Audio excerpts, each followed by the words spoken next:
Wakazi wa eneo hilo wanasemaje kuhusu mjadala huu, ugonjwa wa kifafa?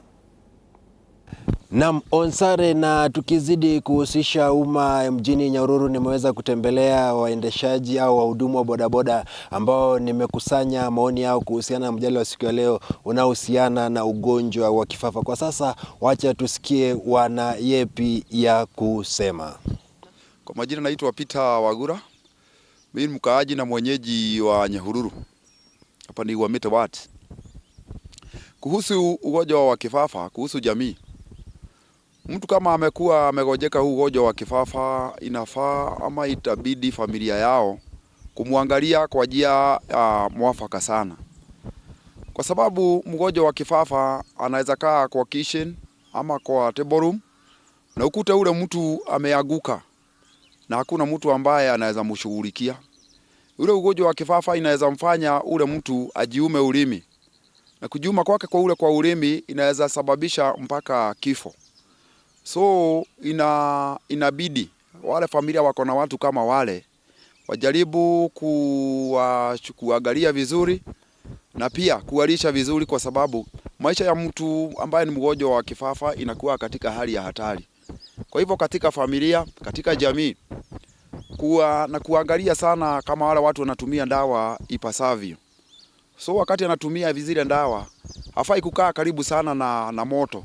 Juu sasa akianguka karibu na kitchen, unaweza kuta ule mtu ameanguka kwa moto na ule mtu ni kama anakuaga amekufa wakati ameanguka. Kwa jamii nimeonelea ya kwamba huu ugonjwa watu wanauchukulia kama ni laana, kama ni kulogwa. Ndio maana unapata wanatega hawa watu wa kifafa. Sasa mimi huu ugonjwa nime-experience kidogo, kwa sababu kwa shule tumekaa na watu kadhaa wako na huu ugonjwa.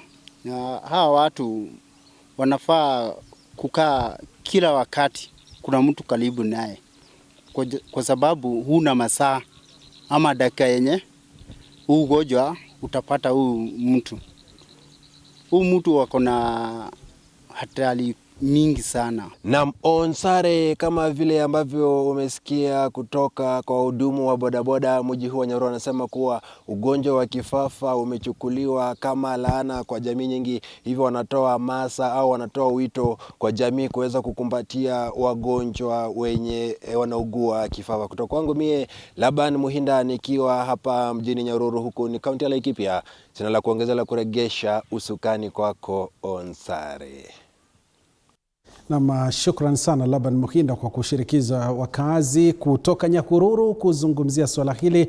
Naarifiwa tuna simu ya Fatma.